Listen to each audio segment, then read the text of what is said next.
बहुत सारे कवि वहाँ दिखे हमको कपिल शर्मा के शो में। हाँ, आज से कवि भी गए, सुरेंद्र शर्मा क्यों नहीं गए? दो ही बातें होती हैं, मुझे अगर बुलाए तो कपिल शर्मा बुलाए, ना कि उसका पीए। अच्छा, आपको न्योता बुलाया गया कभी कपिल शर्मा शो में? बुलाया उसने, मैं मना कर दे, नहीं आऊँ। क्या क्या क्या वजह बताइए आपने? मैं वजह कुछ नहीं आता। तो आपने अभी कहा कि कपिल शर्मा बुलाएं तो मैं चला जाऊंगा, पीए बुलाएगा तो नहीं जाना। मतलब एक मेरा स्ट्रक्चर भी तो कुछ है ना। बिल्कुल। Kapil Sharma as a newcomer मेरे साथ हम्म शो में कईयों में गया है, हम्म जब वो हम्म मशहूर नहीं था। हम्म तो उसके पास इतना खुद का क्रिएशन नहीं है ना, हम्म उसका खुद का क्रिएशन नहीं है। हम्म खुद का क्रिएशन हो, खुद की राइटिंग हो तो अच्छा। हम्म वो आधे घंटे पब्लिक में भेज दो, अकेले को नहीं हंसा सकता। ये वाली सर एक लड़ाई है, ये जो आपने बात कही।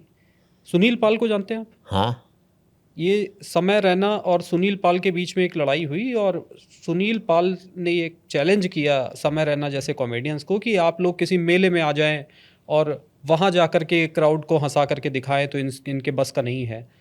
तो समय रैना ने कहा कि भाई, हम उससे बड़ा क्राउड को हम इंटरटेन करते हैं, वो लोग हंसते हैं। तो ये जो लड़ाई है, ये चैलेंज, ये तो दो अलग अलग विधाएं हैं, दोनों के अपने अपने ऑडियंस हैं। भाई मैं किसी को मना थोड़ी कर रहा हूँ। मिमिक के आर्टिस्ट को मैं कहूँ, उसका भी काम हंसाने का वो है जी। पर उसे आप कवि तो नहीं कहेंगे ना। कभी नहीं कहेंगे। हैं, आप कपिल शर्मा को कवि थोड़ी नहीं, कहोगे। बिल्कुल नहीं कहेंगे। हाँ, उसकी अपनी हास्य की दो विधाएं हैं। विधा है, उसकी उस विधा में हंसा रहा है। हम्म कोई तीसरे विधा वाला है, हम्म वो अपने अलग तरह से हंसा रहा है। मैं उसे हास्य की विधा है, लेकिन कविता थोड़ी कहेंगे मुझसे। आज वैसे ये भी आपको लगता है कि थोड़ा सा भावनाएं भी बहुत जल्दी आहत होने लग जाती हैं अब? कोई कोई मजाक करना बड़ा मुश्किल काम हो गया है आज के दौर में। मजाक मुश्किल इसलिए हो गया है, हम्म लिखने वाले के अंदर भी ठेस पहुंचाने की नीयत होती है। हम्म वो चाहता है कि अगला आहत हो। हम्म आप सोच करके ये लिखोगे तो आहत ही होगा। हम्म आप सोच में मत लिखो ना, हम्म तो आहत नहीं होगा। हम्म मैं ईश्वर पर आगे कुछ बात कहूँगा, कहता हूँ, मैं मंच पर भी कहता हूँ कि मैं ईश्वर से बड़ा हूँ। ईश्वर से बड़े हैं आप? हाँ, इसलिए बड़ा हूँ कि मेरे अंदर रहता है। जो मेरे अंदर रहेगा वो मेरे से बड़ा कैसे हो जाएगा? वो चाहे मुझसे बड़ा होना है तो अपने अंदर मुझे रख ले। बिल्कुल ये भी तो एक धार्मिकता है। बिल्कुल, दर्शन है। वैसे ईश्वर को मानते हैं आप? जब ईश्वर नहीं, ईश्वर मुझे मानता है। कभी ईश्वर पर भरोसा मत करो, इसलिए आप बयान हो कि ईश्वर तुम पर भरोसा रखे। उसमें से कोई कबीर निकलता है, कोई गाली महावीर निकलता है, कोई बुद्ध निकलता है, कोई नानक निकलता है, जिस पर ईश्वर भरोसा रखता है कि हमने जिस मकसद से इन्हें भेजा था उस मकसद से ये काम कर रहे हैं। मैं मंच पर भी कहता हूँ, एक सेठ के पास भूखा गया। सेठ भूखा हूँ, रोटी खिला दे। सेठ ने कहा मैं तो धार्मिक हूँ, एक नियम बना रखा है, जो 15 मिनट राम का पाठ कर दे, राम नाम जप ले, तो उसे रोटी खिला देता हूँ। मेरा धार्मिक काम भी हो जाता है, उसकी भूख भी मर जाती। तो भूखे ने कहा मैंने तो आज तक नहीं लिया, अब क्यों लूँगा? सेठ बोला रहने दे। सेठ ने देखा वाकई भूखा है, तो बोले यार क्यों जान दे रहा है, 1 मिनट तू राम का नाम ले दे, मैं तुझे रोटी खिला दूँ। तो भूखे ने कहा सेठ मना किया ना, मैंने नहीं लिया आज तक, तो अब नहीं लूँगा। आखिर में सेठ थक गया उससे, बोले ऐसा मेरा भी सिद्धांत है, तो एक बार राम का नाम ले दे, तुझे रोटी खिला दूँ। भूखे ने मना कर दिया, मर गया। रात को भगवान राम दिखे सेठ को, बड़ा बड़ा पाप किया रे, आज तो एक को मार दिया तैने। सेठ ने कहा मैं तो धार्मिक हूँ, मैं तो आपका नाम का प्रसार प्रसार और करता रहा हूँ, आप मुझे कहते हैं पाप किया। बोले नहीं, पाप तो तय नहीं किया। बोले कैसे पाप कर दिया मैंने? आप भी गलत बात कर रहे हैं। बोले राम ने कहा सेठ एक बार बता, जो भूखा मरा उसकी उम्र क्या थी? तो सेठ ने कहा होगी कोई 60 साल।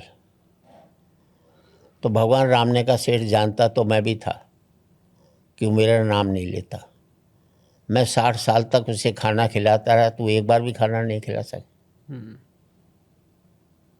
इसमें कहाँ धार्मिकता नष्ट होती है? हम राम को निभा रहे हैं, भुना रहे हैं। इस देश की राजनीति धर्म के कंधे पर बैठकर राजनीति में आ रही है या धर्म को कंधे पर बैठाकर राजनीति में आ रही है? धर्म को कंधे पर बैठा करके राजनीति में आओगे तो राजनीति में शुद्धता आ जाएगी, निर्मल हो जाएगी राजनीति। धर्म के कंधे पर बैठ करके आओगे तो राजनीति कुटिल हो जाएगी। एक ये बहस भी चलती है इस समय जो आप बात कर रहे हैं कि मंदिर या विश्वविद्यालय या अस्पताल क्या बनने चाहिए, बड़ी लंबी बहस थी। कवि क्या कहता है इस पे? मेरे विचार में हॉस्पिटल बनने चाहिए, स्कूल बनने चाहिए, पर स्कूल वो बनने चाहिए जो दुकान नहीं लगे। आज 90% किसी भी मंदिर में जाता हूँ मैं तो ऐसा लगा जैसे इंडस्ट्री है, पैसा वसूल रहे हैं, ये कर रहे हैं, वो कर रहे हैं। किसी कारखाने में जाता हूँ तो ऐसे लगता है ये मंदिर है, यहाँ 100 लोगों को रोजगार चल रहा है उनका। भाई मंदिर में तो हमारी बनाई मूर्ति है, कारखाने में काम करने वाले ईश्वर की बनाई मूर्ति है। तो हम हमारी मूर्ति को प्राथमिकता देंगे कि ईश्वर की बनाई मूर्तियों को? और आस्था का क्या? आस्था तो अगर आप मंदिर में नहीं भी जाएंगे तो आस्था खत्म होती है क्या? आस्था दिखावे की होती क्या? फिर ये लोग पूछते हैं कि भाई ये बात मैं नहीं जाता मंदिर में तो नहीं जाता ना। नहीं जाते आप? हाँ जाता हूँ तो एक ही बात कहता हूँ उससे कि तैने बहुत कुछ दे दिया मुझे, जो मुझसे वापिस ये ले ले मुझसे। ईश्वर को भी तो लगना चाहिए, सारे भिखारी नहीं आते, कोई बादशाह भी तेरे दरबार में आता है। क्या बात है। तो कोई पूजा, किसी तरीके की कोई पूजा, कोई कर्म कांड नहीं करता? मैंने एक का आंसू पहुँच दिया, ये हो गई ना पूजा। एक किसी का काम कर दिया, और क्या चाहिए? जरूरी नहीं कि मैं ईश्वर का नाम लूँ तो ही धार्मिक हूँ। मैंने किसी को तकलीफ नहीं पहुँचाई। ओशो कहते हैं जब आप हंसते हैं तो ईश्वर की प्रार्थना करते हैं, और मैं कहता हूँ जब आप किसी को हंसाते हैं तो ईश्वर आपके लिए प्रार्थना करता है। धार्मिकता उनकी अलग है, जो मंदिर जाने वाले, मेरी अलग है। नहीं, लेकिन बहुत सारे लोग फिर ये बोलने लगते हैं जब भी कोई इस तरीके का विमर्श होता है कि भाई ये बात मस्जिद में, गिरजाघर, गुरुद्वारे के लिए भी लागू होनी चाहिए। मैं मंदिर का मतलब तीनों ही हैं। हाँ, उसमें एक सब धर्मों पे, सब धर्मों पर लागू होती है। ऐसा नहीं कि मैं मस्जिद और उसकी बात कर रहा हूँ, वो हर एक धर्म पर लागू। एक प्रकार में मंदिर कह लो, मस्जिद कह लो, गुरुद्वारा कह लो, गिरजाघर कह लो, इससे कोई फर्क नहीं पड़ता। जो धर्म का स्थान है वो कितना है। पूरे संसार में युद्ध धर्म के नाम पर हुए हैं। जो ईश्वर को नहीं मानता नास्तिक, उसने तो एक भी बूंद लहू की निभाई। धर्म इसलिए थोड़ी बने थे कि हम आपस में लड़ेंगे। यह धर्म ईश्वर ने आपस में, ऊपर तो एक ही है ना वो। मैं कहीं एक छोटी सी कविता लिखी, मैंने ये बता तू जानता है तू एक है? बोले हम तो एक ही हैं। मैं एक है तो यार दुनिया वालों को भी बता दो हम एक है, ताकि हम लड़े। ये बात हमें बताते नहीं है, हम कहते हैं अलग अलग है। कैसे अलग अलग? चांद उसका है तो मेरे पाकिस्तान वाले चांद को मानते हैं ना। तो जो चांद उसका है तो फिर यहाँ रोशनी क्यों देता है? सूरज हमारा है तो उजाला हर एक जगह क्यों देता है?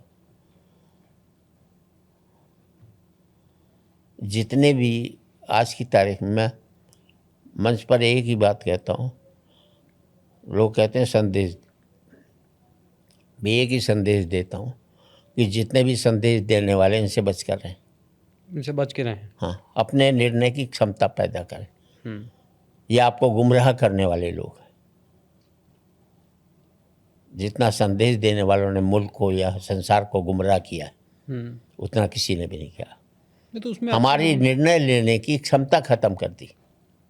तो उसमें तो बड़े जिन्हें महापुरुष कहा गया वो भी है, बुद्ध का भी एक संदेश है, महावीर का भी संदेश है, गांधी का संदेश है। उनके संदेश में ये नहीं कहा आप पालन करो। उसने एक संदेश दिया, अपना दिया कि इस तरह से व्यक्ति को रहना चाहिए, और वो रहे। आज जो संदेश देने वाले उस तरह से रह रहे हैं क्या?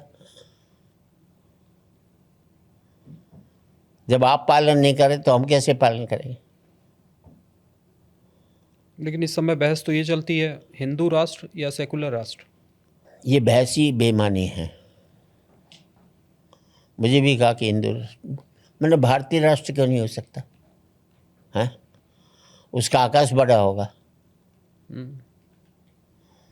मैं ब्राह्मण हूँ, मैं वैश्य हूँ, मैं क्षत्रिय हूँ,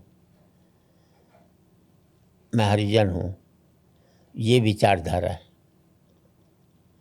मैं भारतीय हूँ, ये एक विचार है। मैं भारतीय हूँ, मैं पाकिस्तानी हूँ, मैं जापानी हूँ, ये विचारधारा है। मैं मनुष्य हूँ, ये विचार है। विचारधारा खत्म होनी चाहिए, विचार पैदा होना चाहिए। और विचार मरता जा रहा है, विचारधारा की बात चलती जा रही। कांग्रेसी विचारधारा, भाजपा की विचारधारा। विचारधारा क्या? विचार क्यों नहीं है? जब विचार आएगा तो सब खत्म हो जाएगा। मैं भाजपा का एमपी हूँ। भाजपा का एमपी नहीं हो भाई, भाजपा के चुनाव से लड़े, या कांग्रेस का उसके चुनाव से आप लड़े। जीतने के बाद तो उस इलाके के एमपी हो तुम, जिसने आपको वोट दिया हो चाहे नहीं दिया हो। लेकिन हमने जिन्हें देश से के लिए लड़ने के लिए भेजते हैं, वो आपस में लड़ने लग के बताओ पार्लियामेंट में या विधानसभा में। लेकिन अब तो ये दल बदल वाला, कभी टिकट किसी और की मिली, तो मैं एक बार वही भी कर देता हूँ। एक दिन ऐसा हो जाएगा पूरा देश कांग्रेस मुक्त हो जाएगा और भाजपा कांग्रेस युक्त हो जाएगी। तो कांग्रेस तो नहीं, अब तो बाकी सारी पार्टियां, सारी पार्टी का मतलब आज मैं जिसके साथ हूँ कल दूसरे में चले गए। होना ये चाहिए कि अगर आप कहीं दूसरे में जा रहे हैं, आप मेरे साथ तो धोखा कर रहे हैं ना, क्योंकि मैंने आपको वोट नहीं दिया, आपकी पार्टी को वोट दिया है। पार्टी की वजह से जीते हैं। अकेले दम पर आपकी जमानत जब्त हो जाएगी, कोई भी खड़ा होकर के देख ले। मेरा मानना है कानूनी है कि अगर आपको मन नहीं लग रहा है तो इतना कर दें कि आप दोबारा चुनाव लड़ें। तो ये तो कोई नया नहीं है सर। ये तो आप जिस दौर में आप सुपरस्टार कवि हुआ करते थे उस दौर से चला आ रहा है। वो तो सबने देखा चला रहा है, गलत चला रहा है ना। तो कुछ दल बदलुओं पे आपने कुछ लिखा? हमने दुर्भाग्य ये है कि हमने पार्टी को वोट देना शुरू कर दिया। अगर हम अच्छे व्यक्ति को वोट देना शुरू कर देते तो हर एक पार्टी वाले अच्छे व्यक्ति को टिकट देना शुरू कर देते। फिर इस मुल्क में पार्टी यहाँ चुनाव हारती, मुल्क कभी भी चुनाव नहीं हारता।